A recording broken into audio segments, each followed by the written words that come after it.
Welcome back to Badassmums, and we have a very special guest on this week's episode.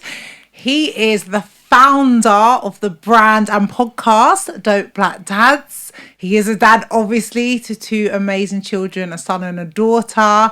And he spent some time today coming to talk to us. Make some noise for Marvyn. Welcome. Hi. How are you? Thanks for inviting me. It's great to be here. Why do you look scared? You know what? I didn't feel outnumbered until you start. Then I was like, I'm really outnumbered. Oh, wait. I mean... I feel safe, though. Yeah, you should. Yeah. Badass mums. I feel safe. It's like an equivalent almost on the women's side. Basically. Absolutely. No, good. I mean, we got a bit to go to get the brand up as far as Dope Black Dads. We're all here together doing stuff. It's fun. Talk to us about that, because like, why did you start it? Talk to us about the guys involved. Yeah, so I started it because I just didn't quite understand what the fatherhood experience was supposed to be. And I was like very well intended and very passionate. So it was like a lot of energy, but trying to put it somewhere healthy, and nothing was quite working as I thought. Yeah. And so I just wanted to speak to men and be like, what are you doing? Because like I knew amazing dads, amazing men, and I would sit and talk to them, and we would talk about work and loads of complicated things, but never really deeply on fatherhood. Yeah. And so when I created the group, the first conversation we had just set the tone. Almost like, because I've created WhatsApp groups before for all sorts of nonsense, and people don't normally stick around too long, don't really care to participate, but from like day one, it went deep straight away. So it started on WhatsApp? Yeah. I didn't realise that. Wow. Me and my friends, like just 23 of us, and it was like instant deep convo, instant connection, instant agreement on just like the challenge ahead of us. Yeah. And it was difficult because I understand the dialogue around men that's out in the world. And I understand that if you've had a really bad experience with a man in any realm, the passion you have to communicate it is way more than the ones to communicate the good ones that are around. Yeah. So I get the tone, but hearing a harmony of men say that I want to be better at this. Okay. Like inspired me. Yes. And so black men as well, can I just highlight, because the stigmas around black men and fatherhood. Yeah, across the diaspora, different ages from 20 to 60, like it was a really, really beautiful thing. So it moved me to go from just feeling sorry for myself to maybe sharing what I had found so far. Yeah. So it kind of moved very quickly. Like it was a bit like I'm sad, and I never really got a chance to be sad for long, because it was just like I just put the cape on and I was like, I want to help. Yeah. So that was the energy I brought to it, and then we kind of built out, and then there's just people all around the world having dad conversations. But mainly now we've made it very digital based, very platform based. Yeah. So just helping men with a space to communicate and say the things out loud. Yeah. I think sometimes the ability just to say how you feel doesn't have to be perfect. Because I think sometimes if you want to speak to your partner, there's like a ramification of what that may mean for them, how they may feel afterwards. Right. And you might just want to be like, this is effing hard. Like, Yeah. I hate this shit. Like, you don't hate it, but you just like, today I do right now. And because of the sensitivity around the perception of men, it's like you're not really allowed to say things that aren't perfect, that aren't tidy. Yeah. So you have to suppress a lot of that in spaces. So, and obviously in men's spaces, we talk about football, we'll talk about sexcapades, we'll talk about all sorts of stuff, but like actual feelings would be like, no, I'm cool, I'm fine. To be, yeah. So it was a real space to do that, which was really powerful. And then it just became, that was like the first phase of it. Yeah. Then the second phase was just, actually, this many amazing men trying to do something dope, we could do other things. So we became like, what can we do? Like, I don't like this, and like, let's stop this and change this. And we were like working with governments, charities, non-profits, institutions, other politicians, just how do we make change in a scalable way? Then when that became global, and it's just continued in its own different ways. It's kind of like the framework of what we do is, or what we created, it just exists in different ways. Yeah. And we don't have any desire to own it or really make any claims on it, but it's just a nice thing that particular moment in time birthed so much. Yeah. And then, for us, it's really about just amplifying positive imagery of fathers. It's about holding space in particular ways. It's about connecting with men still. I had a really powerful session with a group of men in Soho House recently, and it was amazing to sit with us and just talk about. We actually were talking about male happiness, and I promised that we would never share what would happen in this space, but it was a really beautiful occurrence to have all these amazing men from around the world talk about what does it actually look like to be happy as a man, but not at the cost of anybody else. Ooh. And it just shows how much it was needed. Do you know what I mean? It's so funny to think this was just you and like people you knew in a WhatsApp group, but it's grown so big because people are desperate, obviously, for this, to have this safe space, the community. Yeah. So diving deeper, like, what do you think is the difference between the fathers of today? It's going versus the fathers, like, say, like the previous generations, the older generations, and the difference between that. I would say expectation and information are two big things. So the expectation is, I think mothers have mastered home and they're now mastering the outer world. And in essence, I would say that shift has been something that has been built since World War II. So World War II, women were like going to work because men are at war. So they went into industry in a big way. So it's been about almost 100 years of evolution of what role women play in society.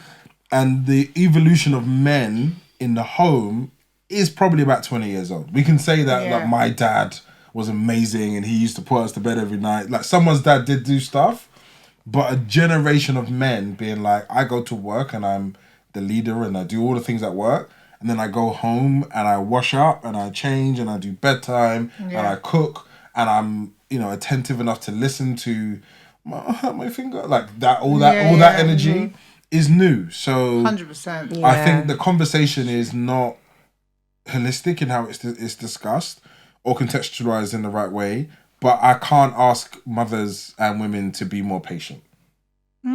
Interesting. So it's an acceptance of like it isn't working and the dialogue isn't gonna make it go any faster. But for me to sit there and be like, women should wait longer for us to get to where we're going. I love that like, accountability though. what about, like, I don't have any right to even ask that. Generally, men like their comforts, so that forceful change is happening. It's like the fact that you're like, we've got to change it. That's so positive. No, but like in the flip side, there are still women who still want soft life. Yeah, of course. And so you can't convince her that soft life is not the answer. Yeah. And so there are men who will be like, no, we are, we deserve to do just earn and protect, and then you do the rest. I think if you want soft life, your man, he has to do everything else. There's an audience for both of those things. Yeah. I've never ever found that an attractive part of any partnership I've had. Like anyone I'm with has to be just as moving. ambitious.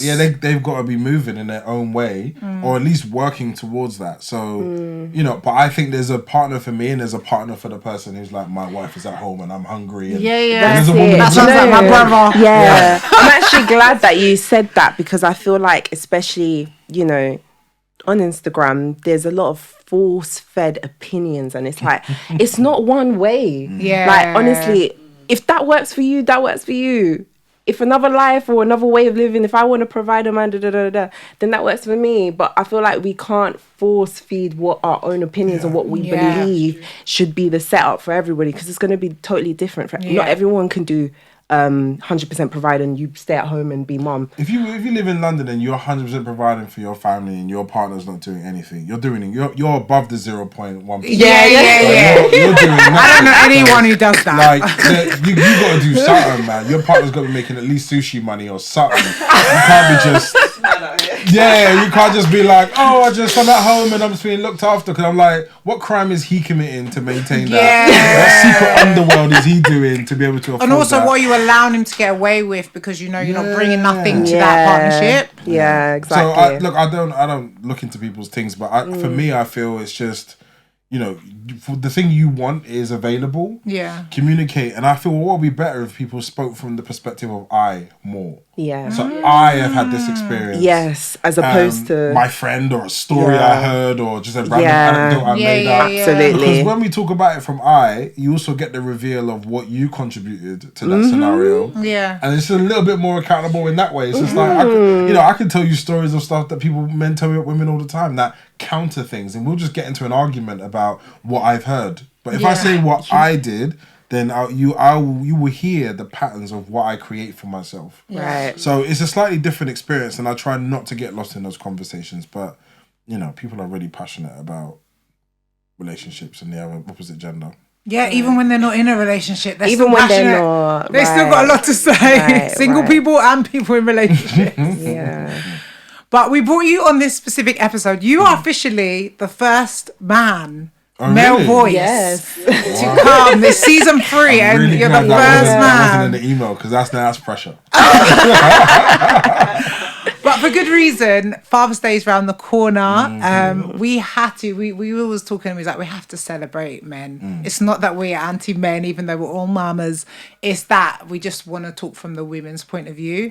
But to celebrate Father's Day, we have to hear a man's point of view. Yeah. Especially good men. Yes, exactly. exactly. There's not enough of that being promoted. Yeah, and I feel like you embody that, like you represent that, So for you, what would be like your dream Father's Day plans?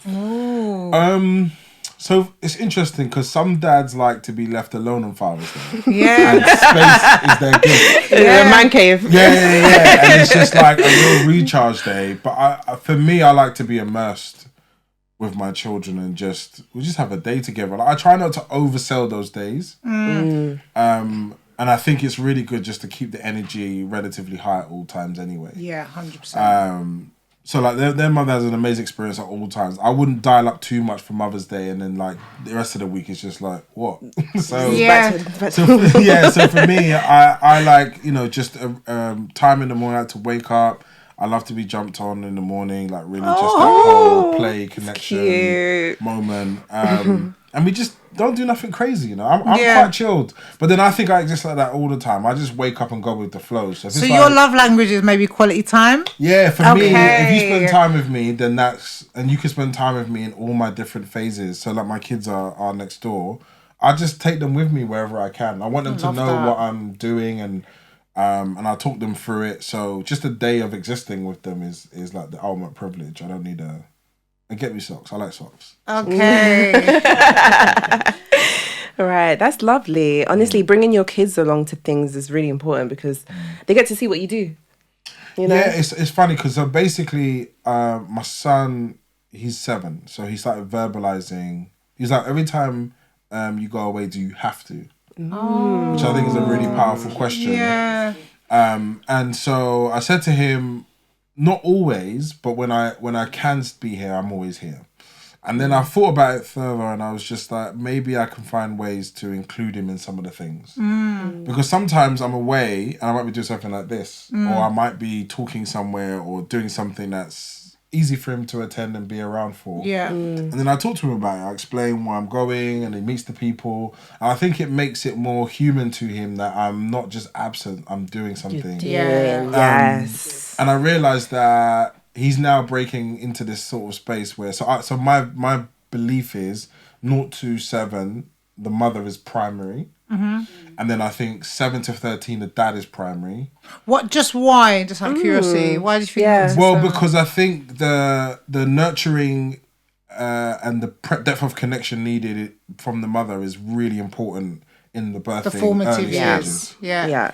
There comes a point at like 7 when they become even more established as a person. And I don't know how old your children are. I got a 5-year-old son. 5 and 2. 5 and 2. Is this your first? Second? First, yes. First. No, I got 10, 5 and 2. I thought you said 10. I was going to be like, 10, 5 and 2. So I don't know if you saw a pivot in your 10-year-old around sort of 5 to 7 where their independence shifted in a slightly different way. And and so at that point, I think a masculine voice as an additional voice is important. And then I think at 13, they need a mentor. Because I think the parental voice like dies down, it erodes. Yes, they don't care about us anymore. But would you say particularly for both, a son and a daughter, particularly for the son? No, I think both children. So for me, and this is now about masculine and feminine energies rather than men and women. And I think feminine energies is about being, so like being still, feeling your feelings, like that emotional development. Yeah. And then I think masculinity is about doing. And then there's a practical element from like 7 onwards where their ability to do increases quite significantly. And so there's different energies. See the logic, yes. Yeah, so there's like different energies are required for different problems, but it's a stack. It's not you or you, it's and like you build the foundations of the emotional nurturing connection, and then you build the ability to do and the practical element on top, and then you need to be able to practice it in real life, which is where the mentor kicks in. Yeah. And I feel like then it's where your football coaches come in and your like tutors teacher, come in, your uncles and aunts come in, yeah. and they start to teach them things beyond what you've taught them. Yeah. Then you just have to really trust that, you know, teaching whatever them the you've right given things. them. Good mentors and stuff. But whatever you've given them is now baked in. That's why they don't hear you anymore, because they know exactly what you're going to say. They can tell by the way you fix your face, and as you're about to say, pick up the thing, they know them pick up the thing, and they're just like, ah. Yeah. So you're already I think my daughter's advanced. She's already doing that at 5. I feel that depends on your relationship with the child, because I know some parents that I've seen with older children, they have really tight connections with their kids, and their kids will more respect them in the sense of listening to them. Not all the time, obviously, but taking their opinion on board and wanting to please their parent, whereas others will have less time with their parents, probably because of what they've invested. Yes, but I also think it's because parents then don't let go. Like, it's almost like if you feed someone all this information, you got to trust that they're going to use it in that way in the world. 100%. And then they come back to you. So like so when I speak to older parents, especially dads, they're like that your children will come back to you once they've gone and tried it. So there's like after that sort of 16 plus time, they're like, I'm an adult and I know what I'm doing. I remember that feeling. They're going to be onto you. But then about 24, they're just like, they'll just come check for you. Because they've exercised themselves, and then they come home and they just sit at your table and want to hear your voice. And you know, whenever I'm stressed, I go home and sit in my mum's living room. It has like pictures of all of us from the last 30 odd years, and whatever she's talking about is just a soothing sound to me. So I love it. And you know, you asked me when I was 20, I'd be like, I'm busy. I've got stuff to do. Yeah, I'm trying to figure definitely. it out. I'm trying to be out here. I met one girl last week. Like, I'm trying, you know, I ain't going home. I just want to be Why out are you here. calling again? Yeah, like, oh my gosh, I'm not going to the market. Whatever the thing is. So I feel it's never rigid like that, but if you pay attention to when your child's ready, they tell you when they want that next step. And I think where people struggle is that point where you have to find mentors. Yeah. Because we're not in a place of community where before there'd be people around to like take time with your children. I think now you kind of fear other people outside of your family more than anything. So it's harder to find those healthy people, and also harder to let go. So I know this is going to be a deep question, but what about the parents? Because I don't just want to say dads, but either the mum or the dad who've been absent and they try now to re-enter within that phase, within that, I don't know, the 7 to 16 phase, or that stage where it's the most critical for that. Like, how does one navigate that if they've been absent during that first stage? 0 to 6. So I think... So specifically, because I think this is a gendered question anyway, men are way more likely to leave than it is for mothers. So there are obviously exceptions, but it's most likely to be men. Yeah. And I know that black fathers are the most active of any ethnicity from 0 to 12. Okay. Sorry, 0 to 6, by far. So they spend more time with their children in the first 6 years than any other ethnicity. I heard about this because of all the stereotypes. No. I heard some recent stats that like the way the media portrays it is completely wrong to actually the statistics in the UK. Okay. In the UK, I heard it was wrong. But in addition to that, what happens at 6? So what happens after those first 5 years? Right. And there is a disconnect in terms of how the mission should be completed. So I would say... If the mission is children, then you are willing to put your adult relationship on the back burner to facilitate the children. But to say to someone for 6 years, you're going to be number 4 in the family. Yeah. It's a very big thing to say. It's a big thing to say.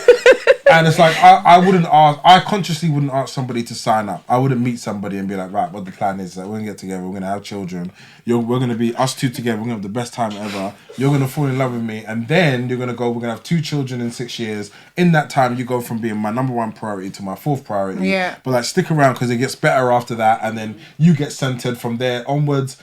It doesn't work. 4 for you mean as well, the 2 kids, yourself, and then your partner, don't Exactly. you? Yeah. And so you might have a mission, you might have a job. Like, there's so many things. So often partners are depleted by the time it comes to their own time, and they're not having quality time. So it breaks down. So that's a whole skill set that needs to be developed in relationships anyway. Oh, 100%. That doesn't actually exist. So I think you can get maybe 3 to 4 years of fuel just on the fact there's a new baby and it's exciting. Yeah. And if you didn't have a second, you might prolong that to 5 years. Yeah. After a while, it's it just sounds like you're in my brain. Yeah. It's like, it's significantly harder after that point. So then I think that's where the fractures in families happen. Yeah. And I think that's where men are most likely to leave. Where it goes significantly wrong is when those men leave and then leave. Right. Yeah. And don't stay in touch with the there's child. no connection, they're not invested, or Yeah. they feel like they can weekend parent once every 2 weeks. Right. So for me, it's like there has to be equity for male parents as well. And so they need to show up and carry the load. Yeah. So I lead with my children. So me and my wife are not together, my ex-wife are not together anymore. Yeah. And then in that, we decided that we'll do 1 week on, 1 week off. Nice. But we have complete equity on that time. But also, if she needs me in that week, I'm like, I'm always there. Yeah, of course. And vice versa. So love we've that. built a really good way of Co-parenting, working that's centered on the children. And they don't have, they understand, but they don't have a change of experience in terms of they can see me whenever they want. So if they call me, I'm there. And also we spend a significant amount time together as a family anyway. Yeah. So that's very fortunate. How did you get to very. that point, being able to be together after obviously separating? That's not easy. I would say that I'm asking for personal advice. Not Yeah. trying to put you in it. No, so I'm very, very appreciative of the woman that she is. Yeah. Which allowed that to happen. Yes. But the first thing is we ended the marriage while it wasn't broken. Okay. So I think breaking it is like not just thinking this isn't working. It's like you keep going and then you chip away at so much of each other and yourselves that you can't even have a conversation with this person anymore. Yeah. There's so much hurt, so much anger. So I think that's the first thing. And then the second thing is you need good people around you. 100%. Oh, for I sure. would say when a relationship breaks down, the truth of who around you really shows. Yeah. And you get people who are just like really excited by the drama of it all. And the theatrics of it all. And they'll try Misery to loves company. with the worst advice ever. And they'll come in and, twist stories and Hype you up, get you angrier. And it tends to be like family members, unfortunately. It's family, it's friends, it's extended, anyone that would listen. And so there was a point where we weren't speaking for like 2 months, and that's not one even like us. And one day I had to fly somewhere, and I went round the house and I just sat there overnight. And I was like, I'm going to talk to you properly because we don't do this. Yeah. We've never done this. Yeah. And it was so interesting at the end of that conversation, it was just a lot of misinformation and promoted feelings into our space. Yeah. And that was our fault because we allowed that to happen because we just weren't communicating ourselves. So we needed to feel connection outside. So, but then once we got good from that point on, it's been a slow burn to a really good place to the point now that like I speak to her every day. That's my, she's still my person in many, many ways. Yeah. Cool. So that's a real privilege. And the kids probably feel that 100%. They can tell. Absolutely. Yeah, they can tell. They can tell when the energy's What I would off. say is I never want to act like I'm promoting what should be done. I'm saying what just happened for me. What works for because you. it may not be replicable in your situation because your It situation really depends why you separate. fundamentally different. Yeah. So I think that was the first thing is we didn't break it in an irreparable way, and we identified that the external voices were creating a negative impact and removed them. And then we went back to our plan really, really quickly. So we just kept a certain level of consistency in communication, in presence, in routine, and we were able to hold a family space together throughout the whole time. Nice. Now it's just I show up for her as we were still married. Yeah. Because it's just, I feel like as the mother of my children and my friend independently, I've got you. Yeah. So all my resources her are life yours to be still. as easy as possible. Yeah, and I don't think that will change. And touch wood, or whatever material keeps us spiritually connected. You know, I'm doing something that I don't have a blueprint for.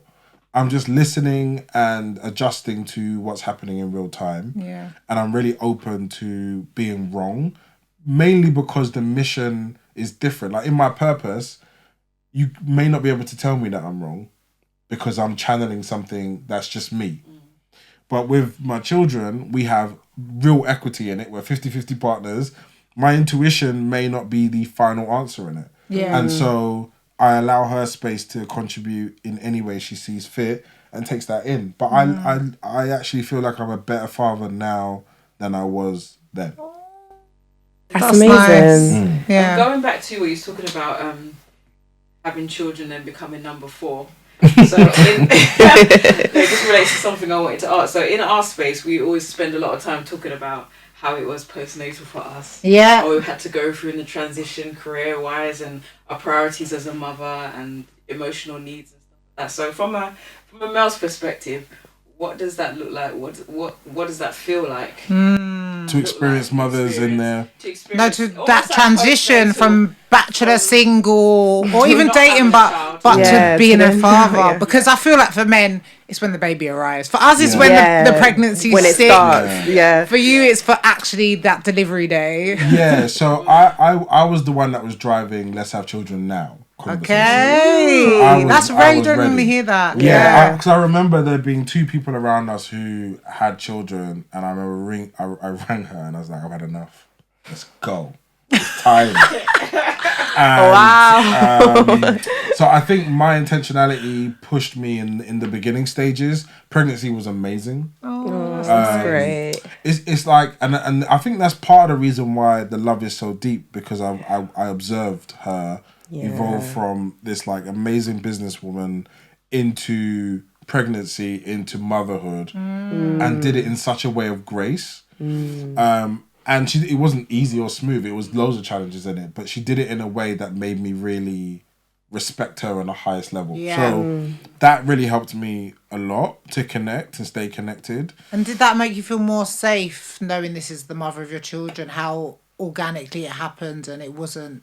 It's not a question of safety, it's more admiration and respect. Like, you understand how difficult it is. Yeah. Like, random things happen to, as you know, mothers in pregnancy. Yeah. To their bodies, to their hair, to their whatever. You're just like, what the hell? I can't eat dairy anymore. Yeah, just like your body shifts. And so you're watching her do it in such a way. I'm like, I wouldn't be this. I would be a mess.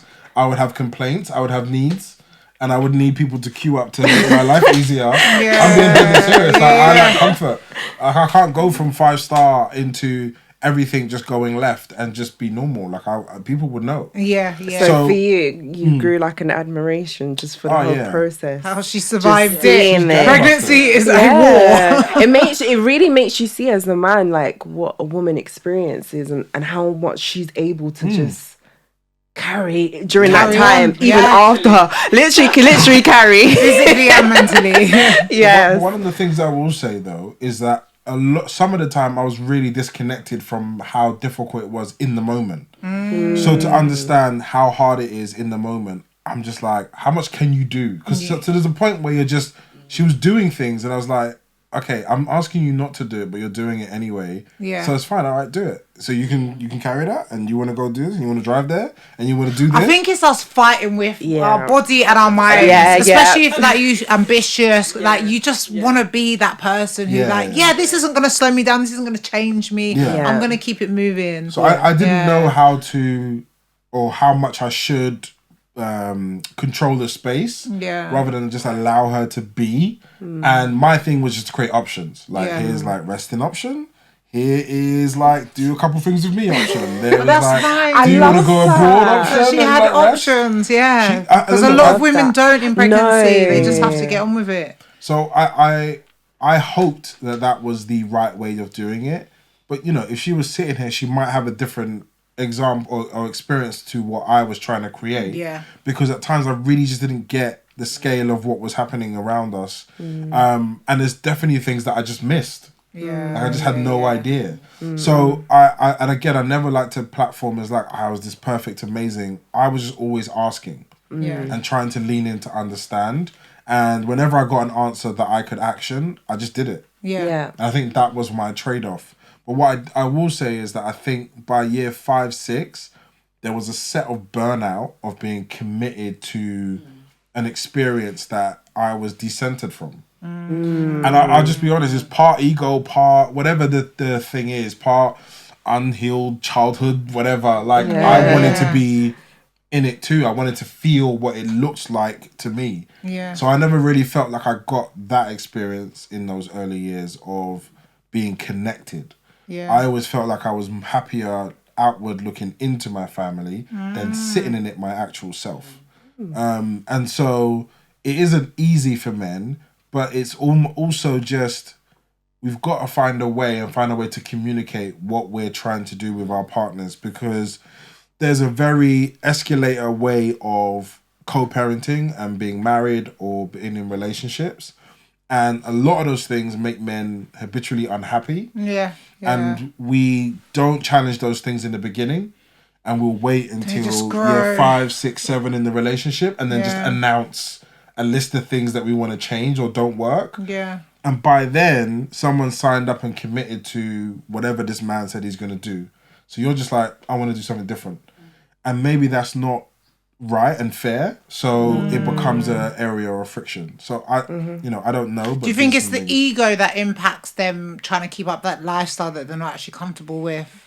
I think ego tells you that you have to protect and provide. Yeah. And that's what you're sold. I think if you've never had a great relationship with like your mother or your father, it will show up in your parenting. And it will show up in your relationship, whether you like it or not. Yeah. And I think a lot of the times when men are arguing, they're arguing with their mother who just yelled at them, like, or whatever. Oh, for real, and you can see it in their eye of just like, yo, now I'm big enough, I'm not taking this energy from a woman. So it's very combative. But if we looked at why that would be, it's because the dad wasn't around at that point. So it's just generational trauma passed on from father now into his new relationship and his new children. Yeah. And that's what we also need to fight to stop at scale. What would you say to young men watching this who didn't have that father figure in their life or that mentor? How do they now with their new families try and break those generational curses? Like, yeah, so as I said, we had a men's session last week, and so basically just subscribe to Dope Black Dads. In the men's session, the type of men who are asking questions about themselves and open to change are very different to the ones who are listening to like red pill content online. Absolutely. And are doubling down on how men should appear. And my question to every man is like, is it working? And that's it. Yeah. And I think when we talk about working, we always talk about is it working outwardly, but first, is it working for you? For you. Like, do you wake up feeling good and powerful? Do you go to sleep? Do you have real connections in your life? Do you have a clear purpose and goals? Do you feel good? Yeah. If the answer is no, I think doubling down on the things that aren't working for you is probably the worst answer ever. Right. Okay. And I think often men do not want to engage in their feminine energy, which exists in them wherever they like it. Yeah. Mm-hmm. Yeah. And they want to double down on making money, going to the gym, finding women, like getting a nicer car, like just things that they can say, I'm a man because. Yeah. But really what makes you a man is your ability to feel that way and feel that my marriage isn't working, my relationship isn't working, and emotionally be able to still hold space for your family, yourself, to be able to communicate healthily, not out of rage, still be present, active, and loving to your children. Like, that's what being a man is. Yeah. And I feel we've just been missold this terrible, like, answer to masculinity, which women benefit from also. Yeah. And men don't benefit from in the way that we think we do. And so until we address that, it will always create this cycle of you know, the answer being, it doesn't work, but this is what men should be, so I just do it. And then women are like really evolving emotionally, doing incredible work over there, evolving, but then they still have to engage with men who haven't had those questions. Right. But then I will say... Please say it again. Say it again. Honestly. What I will say is that for the men who are doing the work, when they then go to meet women who have done some work, we're now raising each other's bar. Yes. So women have to continue to evolve because the men who are doing the work they actually say, I have needs. Yeah. Good. And if you go to some women and you ask them, what does your man want from you? They can't actually say. They don't know. Yeah. Because they've never listened and the man has communicated but now isn't being heard. So you also have to be aware that as men evolve and expand, you have to continue to do so also. It's not as simple as I'm more evolved than most men. So they're not doing something and I can just celebrate that they're not doing enough. Yeah. Because as a man, I have needs and wants and I will communicate. And if you can't honour my needs, I should won't want stick that. around. You should want to keep lifting each other together. Do you know what I mean? If you're just focused on you, if you're just focused on what they're not doing, then you're gonna get to a point and then hit a ceiling. Yeah. Well, look, I don't know what your situations are, but dating is the gutter. If anyone's trying to date, Tell me about it. re-enter to the world in 2021. It is the ghetto. I was It's like, horrible. this what The it apps is? are horrible. Real life is horrible. The things people say. Yeah. I was out for 7 years and it's emotional going back. Yeah. It's got my toe in right now. No, it's the ghetto. And I wouldn't actually advise people. I don't think it's a place where the best of you can ever be seen. So it's more just you got to find other ways to find intimacy and connection that aren't traditional. Because if you rely on the internet or traditional dating methods, as I said, it's the ghetto. Yeah. And we all left the ghetto, hopefully. So what would your advice be to women, to other mums? In terms of... That's a good one. Well... In terms of parenting, motherhood, relationship, whatever comes to you. At different stages, I would say different things. I would say in the beginning, be really intentional about centering your husband in addition, or your partner, in addition to what's going on for you. Because the entry level or entry stages of parenting is very female normative. And I'm talking about everything from like when you go to see your GP, when you are doing your my children are now 7, I can't remember what the things are. When you go do all your different checkups, housing, not housing. Yeah, the midwife. There you go. The woman. We just talk. The health visitors. Health visitors. Yes. All of those things. Like I remember one time when I said we was having a health visitor and they came round and she asked what I thought was both of us, how is my son sleeping? And I was like, he's doing really well. 2 hours, 3 hours. I knew, so I was paying attention. Yeah. And then she goes, so how is he sleeping? And I was like, I just answered it, no? Like, that was kind of weird. Yeah. And so I just felt like I bet she was a bit taken aback as well. Like, well, no, she just carried on answering. Okay. And there's little things that happen that are gender, race, intersection that are really interesting. So even for Black men, our presence of being involved and engaged can be seen to be abusive and overbearing. Okay. So like even again for me, I was asked to leave one of the rooms and I'm just sitting there asking questions and being like, this is really cool, isn't it? Yeah. And then they were like, yeah, could you give us a minute? So Really? I went outside. And then afterwards, I asked what that was, gosh. and then she was like, she was asking if I was under any, if I was abusive or she felt under threatened. When they do your way, I remember that. Yeah, and I feel like those type of things, which in one realm is like, hell yeah, you should. It's great that they're spotting these things, but the people doing that aren't qualified to assess a situation like that. And there was nothing happening. Like I was genuinely I took time off work and everything. I was gassed. Yeah. And then to hear that somehow my presence led to that question made me feel really like it pulled me out of the zone, really. It made me really like, what's the word? Like apprehensive about how I engage in those spaces. Yeah. So I think men are slowly eroded from the center of the parent experience in the beginning. I would say in the 3+ years, it's about finding the thing that you can do with your children on your own. Like really lean into like what you can give them. So take them to your things that you're doing. Football, just kick a ball with them for an hour or however long they can do it. Teach them chess, whatever your thing is that you do at home. like whether it's making music, get them to do that with you. Yeah. And have one-on-one time and take them away from the family unit on your own. Nice. And then I think after that is like when they're at 7 to 10, let them lead. Let them tell you what it is that you need to be doing. And I think you will create your own relationship in a space where you are the primary parent in a way. And it will alleviate space for the mother. And I would say for mothers to facilitate each of those phases happening as much as possible.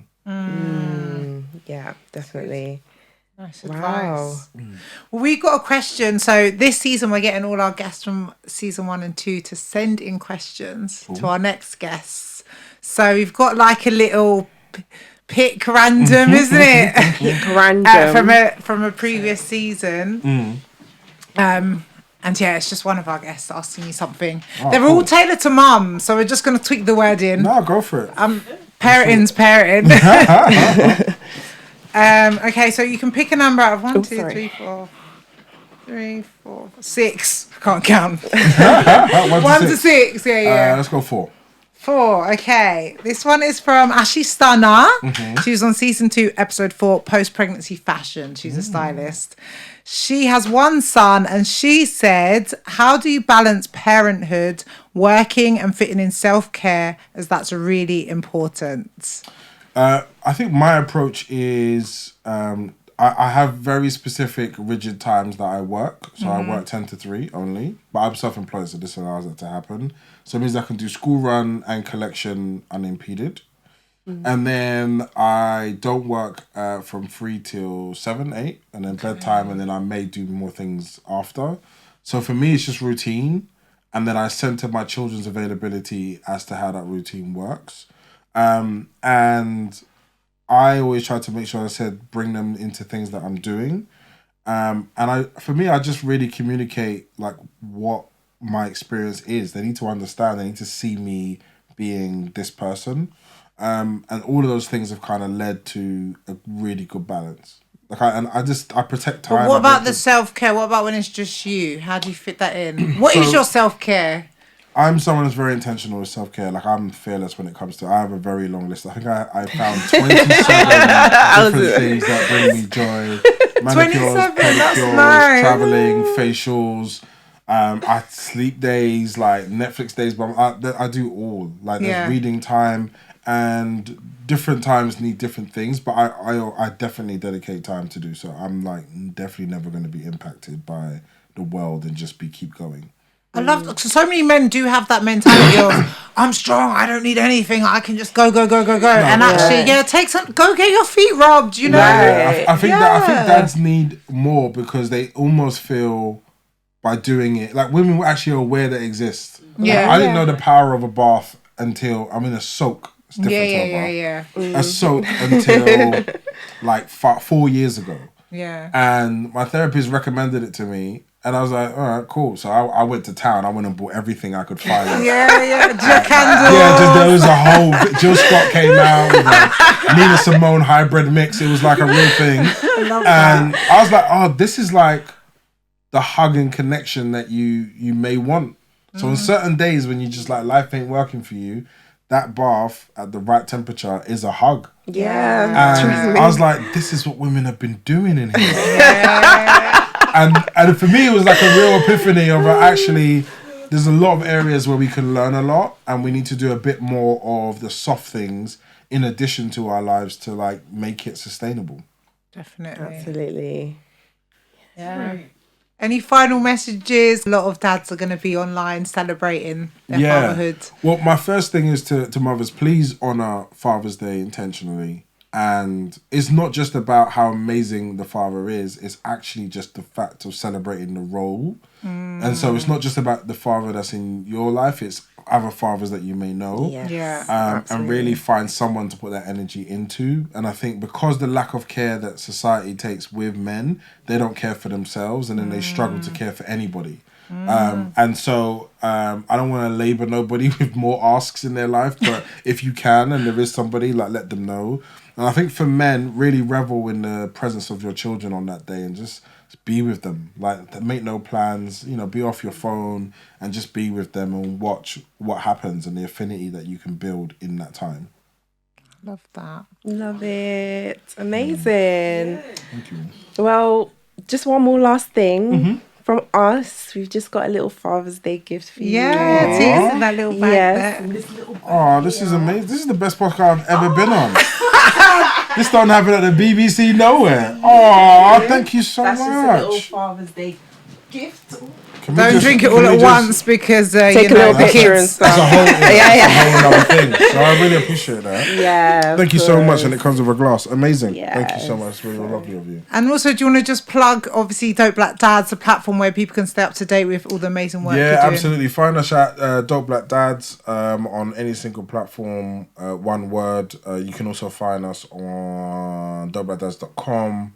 So I remember all the things that we have. And I'm Marvyn Harrison. You can find me at Marvyn Harrison on any platform also. Amazing. Well, Thank you so much. Thank you for inviting me. So insightful. Honestly, I've learned a lot. Yeah. I feel like I should have made notes. Yeah. And thank you guys for watching, listening. Don't forget to subscribe, follow. Find us all on at Badassmums.